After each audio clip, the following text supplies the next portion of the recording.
Ustedes que vinieron acá a la parroquia La Ascensión del Señor en este tercer domingo de Pascua, hemos leído el Evangelio de San Juan en el capítulo 21, versículo del 1 al 14, es la versión breve, porque también nos trae una versión más larga, que es San Juan capítulo 21, versículo del 1 al 19. Yo he leído la corta, la que es Juan 21, 1, 14.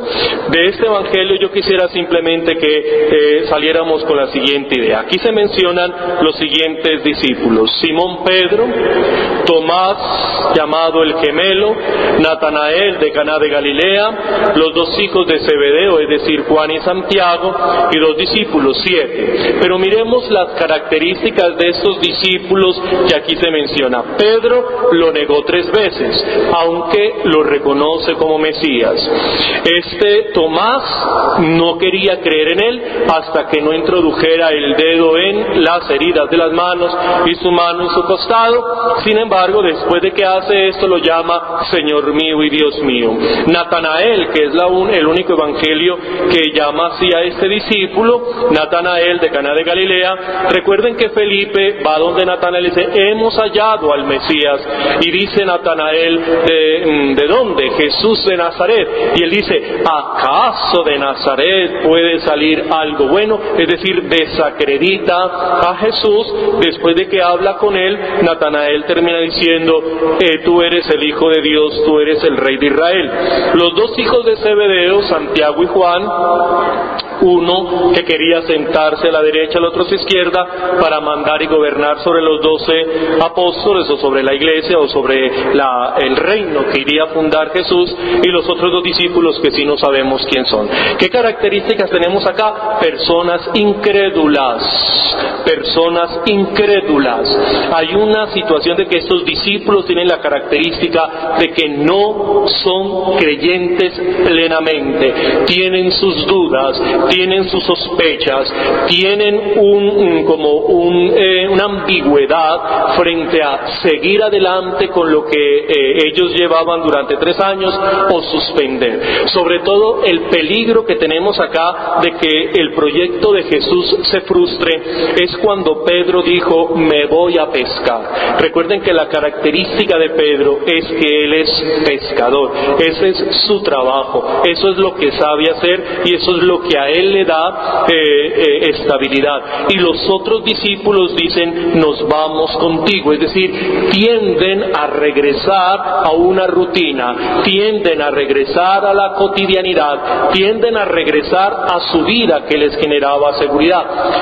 Cuando nosotros estudiamos esta situación socioeconómico-político-religiosa de la época de Jesús, la pesca era buen negocio. La gente que se dedicaba a la pesca le iba bien.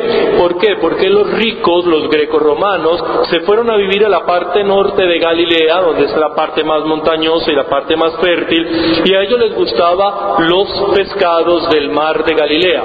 Parece ser, según los que saben, era de mejor sabor y de mejor calidad el pescado del mar Mediterráneo que el del mar de Galilea.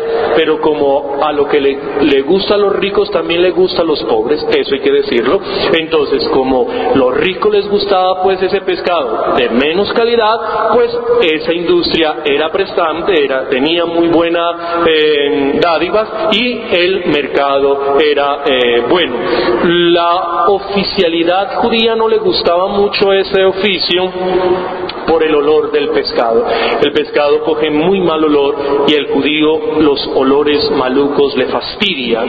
Entonces ellos rechazaban un poco, no aprobaban, no miraban de buena gana ese oficio, pero no porque estuviera prohibido por él, no por el olor, porque no generaba pues como limpieza, aunque era muy prestante en esta época, sobre todo en Cafarnaún, cerquita a esta capital de Séporis, y también de esa población de Tiberíades que hicieron sobre un cementerio. Imagínense ustedes, cogieron e hicieron esa ciudad sobre un cementerio, Tiberíades, muy helenístico, doméstica y que para los judíos eso era una cosa aterradora. Pero ellos no iban a perder la oportunidad de que esta gente que le gustaban los peces de Galilea pues no se les vendiera. Por eso Pedro y sus compañeros, asimismo como Juan y Santiago, pues iban a regresar a sus empresas, a recuperar sus barcas, a recuperar sus empleados y a volver a su vida cotidiana, donde no más el Mesías, no más estos 3 años supuestamente perdidos. Ya, olvidemos esto, volvamos a la realidad, volvamos a lo que siempre sabemos, el sustento, recuperemos nuestras empresas pesqueras y seguimos nuestra vida, porque lastimosamente nos equivocamos. Pero Jesús no permitió esto. Por eso Jesús estaba en la playa, estaba con un pescado y un pedazo de pan, pero Jesús no les da de su pescado y de su pedazo de pan, sino que le dice a Pedro, traiga del pescado que acaban de sacar. Y aquí dice que Simón Pedro sube a la barca solo y se trae los 153 peces enormes. Me imagino yo pues que Pedro debía haber tenido una fuerza monumental, es decir, o tuvo que haber ido al gimnasio a hacer bastantes bíceps, tríceps, o ponerse en esos esteroides, o tomar algún whey protein o cualquier cosa. La cosa es que debió haber tenido unos bíceps, unos tríceps, un pecho, seguramente se le vería la chocolatina, y los pechos fuertes, seguramente el trapecio, mejor dicho, para coger 153 peces. Dicen que eran enormes, no sabemos de qué tamaño, ya habría que averiguar una persona o ahondar mucho más cómo era la calidad de los peces, el tamaño de los peces que se encontraban en el mar de Galilea. Pero él lo que hace es solo arrastrar con su propia fuerza a esa red llena de pescados hacia la orilla. Mire que los otros lo hacían, pero con la ayuda de la barca. La barca iba ayudando a traer esos peces, pero Pedro solo trae los peces hacia el Señor. Y esa era la misión realmente de Simón Pedro, era sacar a la gente del mar. El mar siempre significa mal en la Biblia. El mar es signo de mal, era sacar del mal a la gente y traerlos a Jesús. Y por eso Jesús no le permitió a Pedro que regresara a su vida rutinaria. Jesús no le permitió a Pedro que abandonara su misión. Jesús no le permitió a Pedro que olvidara lo que habían vivido, sino que le recuerda su misión, le exige su seguimiento y le dice: usted es para sacar a la gente del mal y acercarlos a nosotros. Y esa es nuestra tarea, todavía sigue siendo nuestra tarea. Nosotros nacemos en una cultura cristiana donde tenemos esa misión de ir a dignificar a la gente, hacerlos sentir hijos de Dios, sacarlos de una situación deshumanizada y deshumanizante y traerlos a esos espacios donde ellos puedan encontrarse y sentirse hijos de Dios. Lo que pasa es que hoy escucha uno personas que dicen: ay, es que yo ya con 60 y punta de años, que es jubilado, viuda, es que yo ya estoy viviendo horas extras. O hay personas que dicen: ay, yo no sé para qué vivo, yo para qué existo, qué ocupación tengo en el mundo. Por Dios bendito que un cristiano diga eso. La cantidad de gente que está viviendo de forma inadecuada, eso lo podemos ver por estas televisiones satelitales que muestran esos programas. La gente vive como animales, y esas realidades las tenemos acá en América Latina y en Colombia.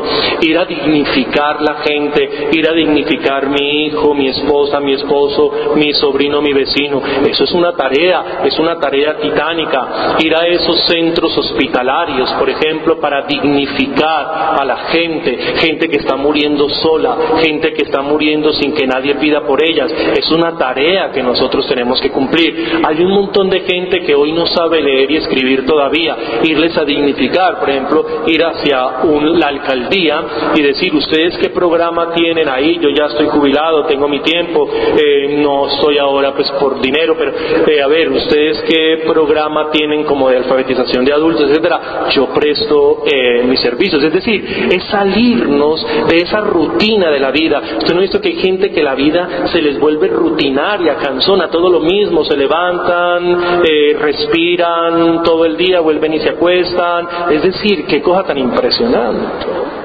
Pero el cambio de vida es lo que tenemos que hacer, asumir retos, que los retos se nos presenten, y los retos son riesgosos. Nadie puede decir que pues van a salir las cosas bien. No, los retos son eso precisamente, son desafíos que se nos presentan y que nosotros vamos asumiéndolos, y tenemos que hacerle que esos desafíos de la vida tengan sentido. Por Dios bendito, no nos muramos en vida, hay mucho que hacer, y entre más viejos más tenemos que hacer, porque entre más viejo más sabemos, más hemos vivido, más nos hemos equivocado, más experiencia tenemos. Por eso tenemos autoridad para hablar, tenemos autoridad para dirigir a las personas que apenas están saliendo adelante. Tenemos la capacidad de orientar a estas personas, porque nosotros nos hemos equivocado más, y al equivocarnos más se nos permite tener más autoridad que estas personas que apenas están descubriendo unas realidades que nosotros ya la hemos descubierto, y sobre todo una realidad extremadamente deshumanizante, donde hoy no vale la persona, hoy todo es el dinero. Es decir, una situación que se vive muy compleja, y ustedes y yo tenemos una tarea que hacer, pero no nos tenemos que ir muy lejos, ni irnos a misiones, nada. Ahí con la esposa, con el esposo, con la persona que está al lado, tenemos que tener eso en cuenta. Y termino con esto. Una señora que viene a misa acá mucho a esta parroquia, ella se acercó y me comentó que había peleado con el hijo, y que estaba pues ofuscada y muy ofendida con el hijo, y ella no sabía si había hecho bien o mal las cosas que le dijo. Y yo pues le dije, bueno, ¿de a dónde arrancó la pelea? Y dijo, porque es que él no va a misa, no reza, no las cosas que le enseñé no las practica. Y cuando yo le dije que fuera a misa, él me dijo que él no creía en nada, y eso a mí me ofendió. Yo le dije, ¿por qué te ofendió? Porque, padre, yo le dije a él que era mejor que fuera ateo. Si él le hubiera dicho, vea, es que yo soy ateo, ella se hubiera sentido más satisfecha que le hubiera dicho que no cree en nada. Porque ella me decía, padre, porque es que yo cría un ser humano. Vea, cuando nació con mucho amor y cariño, lo esperaba papá y mamá, lo levantamos, lo bautizamos, la confirmación, todo. Es decir, formamos un ser humano. ¿Y cómo nos está diciendo que no cree en nada? Si me dice tan siquiera yo soy ateo, pues yo le peleo, yo le discuto, yo hago mis planteamientos, padre, pues porque si es un ateo tiene que argumentar, pero que me diga que no es nada, eso es imposible. Es decir, yo que crié, yo le digo, uy señora, pero qué bien lo que usted le dijo, que crió, y muy bueno que le dijo. Prefiero que sea ateo, porque tengo tan siquiera con alguien con quien discutir, que no creer en nada. Es decir, yo cómo voy a pelear con una persona o discutir con una persona que se iguala a un perro, a una vaca, a un caballo. Eso es imposible. Si una persona pone su posición de ateísmo, pues podemos confrontarlo. Pero si una persona me dice, yo no creo en nada, pues de ahí de donde agarramos. Yo como le voy a decir a mi perro que tengo allí, vamos a pelear sobre Dios, pues que solamente me lamberá la mano. Un perro no discute, un perro no tiene capacidad de decidir, de mirar si va a creer en esto, va a creer en aquello. Es decir, ese muchacho se le estaba igualando a un animal, y ella se sintió extremadamente ofendida, porque ella decía, yo no crié de mí, decía ella lloraba y decía, de mi vientre, de mis entrañas no pudo haber salido un animal. Y yo escuchaba eso y a mí me daba un gusto. De mis entrañas no puede salir un animal, no pudo salir un animal. Ella lloraba. ¿Yo qué hice, padre? ¿Yo qué hice? Yo, nada, va muy bien, sígale insistiendo, ponga su posición, usted es la que manda. Usted es la mamá y él sí la está irrespetando, y sobre todo que le está diciendo que todo lo que usted le ofreció no le está sirviendo para nada. O sea que sí está faltando al cuarto mandamiento, y la ofensa que ella sentía y la desilusión que ella sentía sí era cierto. Ve que tenemos que hacer mucho trabajo, y no es muy lejos, ahí cerquita hay que hacer mucho trabajo. Me gustó mucho que esa señora se pusiera, digamos así, los pantalones, que se amarrara esos pantalones y se le enfrentó a ese muchacho y lo hizo sentir mal, porque realmente le faltó el respeto a la mamá, porque del vientre de ella, estoy repitiendo las palabras de ella, de su vientre, de sus entrañas, no salió un animal, salió un ser humano. El Señor esté con vosotros.